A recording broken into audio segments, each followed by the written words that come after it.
एक बार मैं क्लास में पढ़ा रही थी और हम लोग उन्हीं दिनों बहुत एक भयंकर बलात्कार की घटना अखबारों में छाई हुई थी।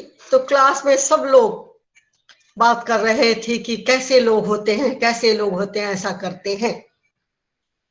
मैंने क्लास में एक बात पूछी, अगर आपके परिवार का कोई पुरुष बलात्कार करता है तो आपकी प्रतिक्रिया क्या होगी? मुझे जवाब मत दीजिए, सिर्फ आप सोचिए। क्लास में सन्नाटा हो गया था। क्लास में तो मैंने उत्तर नहीं मांगा, लेकिन बाद में कई स्टूडेंट्स ने, लड़कों ने भी और लड़कियों ने भी आके मुझसे अपने विचार साझा किए कि जब परिवार का कोई पुरुष, कोई लड़का, चाहे भाई हो, चाहे पिता हो, चाचा हो, पति हो, वो अगर बलात्कार करता है तो पहली प्रतिक्रिया होती है उसे बचाने की। और अगर कहीं राजनीति से आपका संबंध है तो कह, अरे लड़के तो ऐसा करते ही हैं, यह कह के निकल जाते हैं। लेकिन परिवार में पत्नी, बहन, माँ खास तौर से बलात्कारी को बचाने का पूरा पूरा उपाय करती हैं। वो कभी नहीं स्वीकार करती हैं कि उनके परिवार के किसी पुरुष ने गलत काम किया है।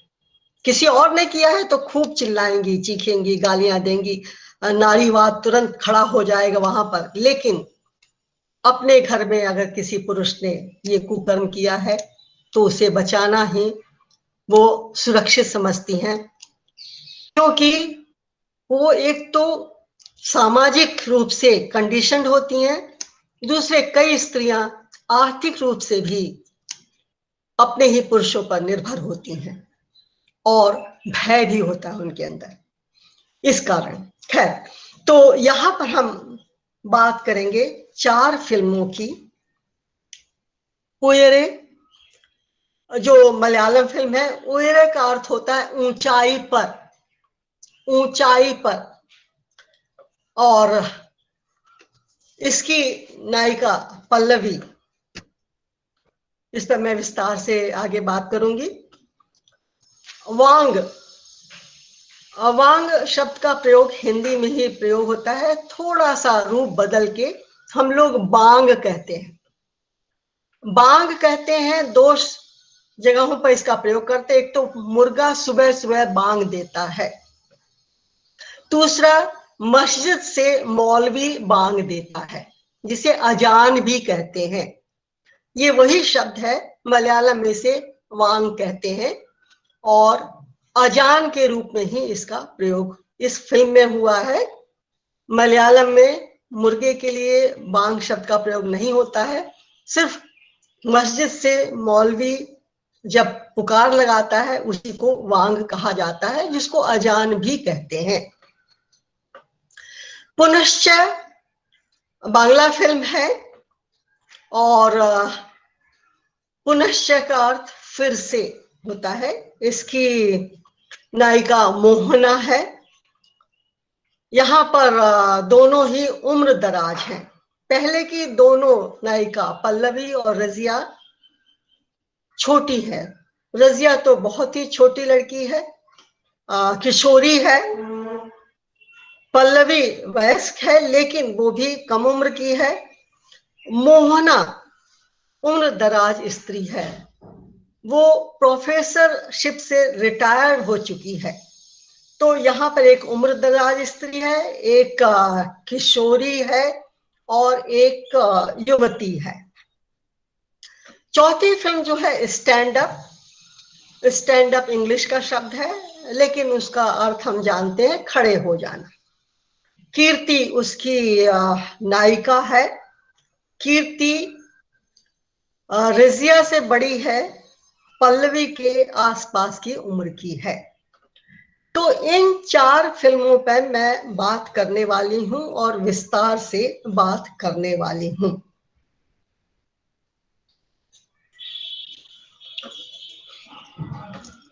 ये वांग फिल्म का पोस्टर आप कह सकते हैं, पोस्टर तो नहीं है लेकिन उसके चित्र हैं।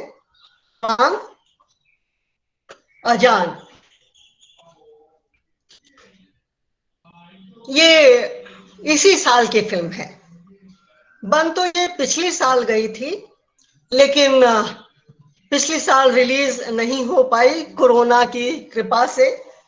इस साल जब बीच में कुछ समय के लिए कोरोना का प्रकोप कम हो गया था और चीजें खुल रही थी, तो उसी समय ये फिल्म रिलीज हुई। इसकी निर्देशक जो है वो एक स्त्री ही है। ये भी मैं बताती चलूं कि जो 4 फिल्में मैंने ली हैं, कोई जरूरी नहीं है कि उसकी निर्देशक स्त्री हो, उसके निर्देशक पुरुष भी हैं और स्त्री भी है।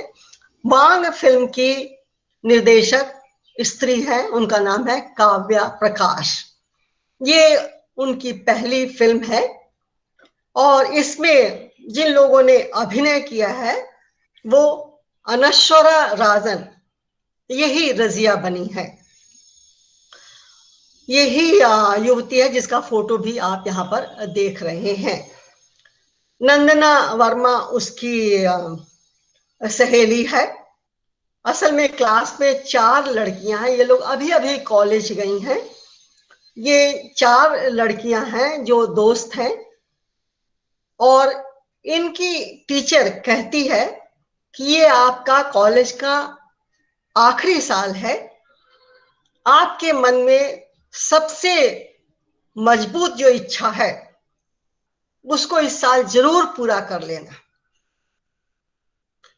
ये चारों लड़कियां भी तय करती हैं कि अपनी इच्छाएं ये पूरी करेंगी।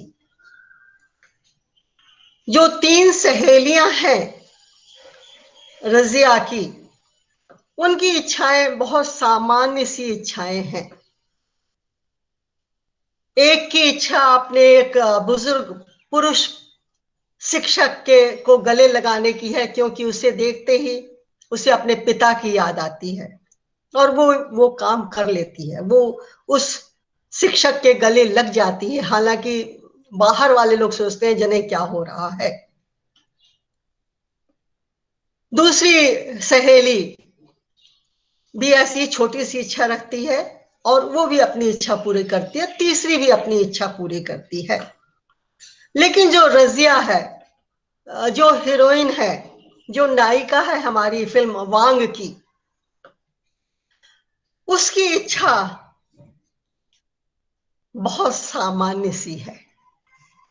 साथ ही साथ समाज की दृष्टि से, धर्म की दृष्टि से बहुत ही गलत इच्छा है। आप लोगों को रोजा फिल्म का गाना याद होगा, छोटी सी आशा, चांद तारों को छूने की आशा। मैं गाने में बहुत पुअर हूं, मुझे गाने के कोई लय वगैरह नहीं आती है, इसलिए मैं सिर्फ गद्य में ही बोल रही हूँ। छोटी सी आशा, चांद तारों को छूने की आशा। हाँ, आशा छोटी है लेकिन चांद तारों के छूने की बात हो रही है। लेकिन रजिया की इच्छा वास्तव में छोटी सी है। आपको उसकी इच्छा सुन के आश्चर्य होगा। उसकी इच्छा है कि वो एक बार अजान लगाए, सिर्फ एक बार वो अजान लगाना चाहती है।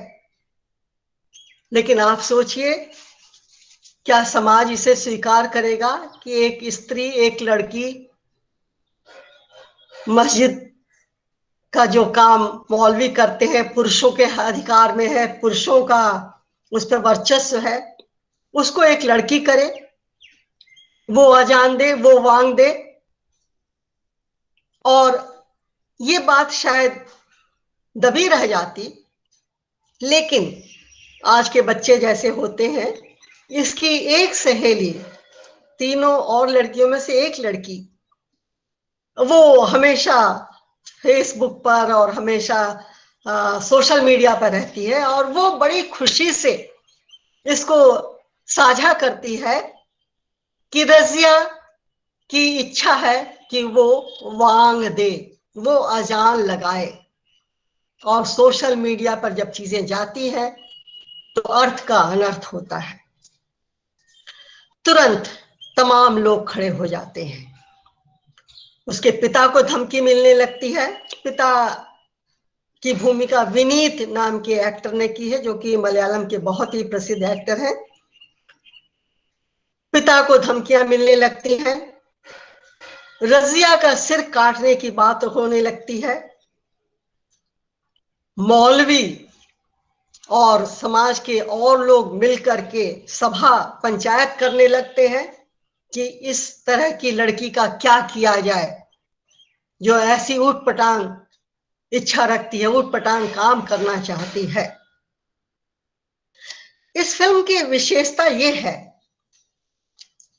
कि शबना मोहम्मद, जिसने रजिया की मां की भूमिका की है, वो शुरू से अंत तक रजिया के साथ है।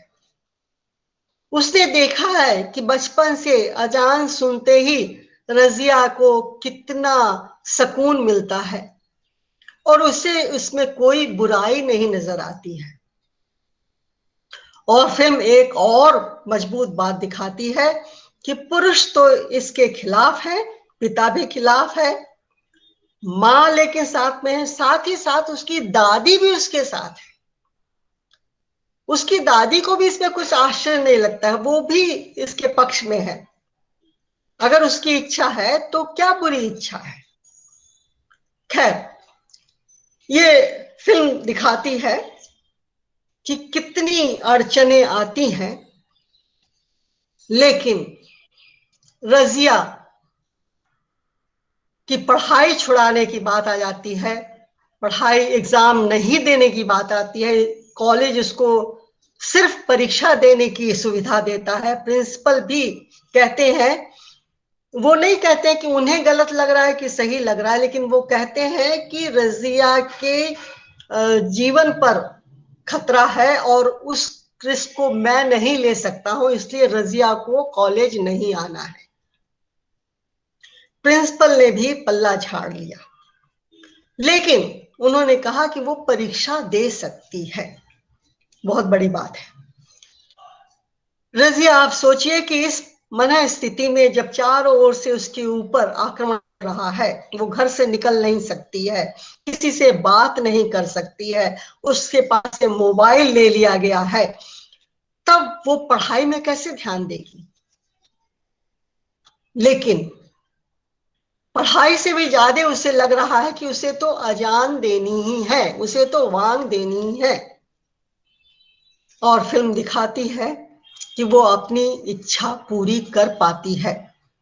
और जब वो अपनी इच्छा पूरी करती है तो जो उसके साक्षी बनते हैं, जो लोग उसके सामने खड़े हैं, वो सारे के सारे पुरुष हैं, 4 पुरुष हैं। और इतने सुंदर ढंग से वो अजान देती है कि वो चारों पुरुष जो उसको मारने के लिए आ रहे थे, वो चारों पुरुष उसके आदर में, उसके औ में चुप खड़े हो जाते हैं। ये इस फिल्म की सफलता है। फिल्म को दोनों तरह का रिस्पांस मिला, कुछ लोगों को अच्छी लगी, कुछ लोगों को कमजोर लगी। मैं नहीं कहूंगी कि बहुत हाई क्लास फिल्म है ये, फिल्म की दृष्टि से। अगर मैं यहाँ पे बात नहीं कर रही, फिल्म की भाषा की बात ही नहीं कर रही हूँ, ना तो मैं बता रही हूँ कि कैसी फोटोग्राफी हुई है। हालांकि फोटोग्राफी इसकी अच्छी है, अर्जुन रवि फोटोग्राफर है। और ना ही मैं संगीत की बात कर रही हूँ। इस फिल्म का संगीत ओपे चंद ने दिया है। आसफ अच्छन, जोसेफ अच्छन का ही ये पुकारू रूप है। मैं इन पर चर्चा नहीं कर रहा हूं। अगर इन पर चर्चा करूंगी, फिल्म की विशेषताओं पर जाऊंगी, फिल्म की एडिटिंग की बात करूंगी, उसके लाइट एंड शेडो की बात करूंगी, तो एक ही फिल्म पर मैं बात कर पाऊंगी, जो कि शायद उचित नहीं होगा, इसलिए मैं उस पर नहीं जा रही हूं। मैं आपसे कहूंगी कि आप जब भी मौका मिले इस फिल्म को अवश्य देखिए।